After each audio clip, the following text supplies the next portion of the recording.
وَكَذَلِكَ يَجْتَبِيكَ رَبُّكَ وَيُعَلِّمُكَ مِن تَأْوِيلِ الْأَحَادِيثِ وَيُتِمُّ نِعْمَتَهُ عَلَيْكَ وَعَلَىٰ آلِ يَعْقُوبَ كَمَا أَتَمَّهَا عَلَىٰ أَبَوَيْكَ مِن قَبْلُ إِبْرَاهِيمَ وَإِسْحَاقَ إِنَّ رَبَّكَ عَلِيمٌ حَكِيمٌ۔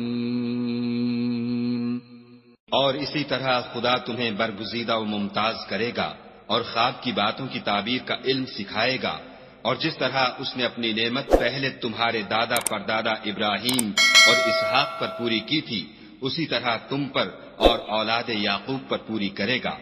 بے شک تمہارا پروردگار سب کچھ جاننے والا اور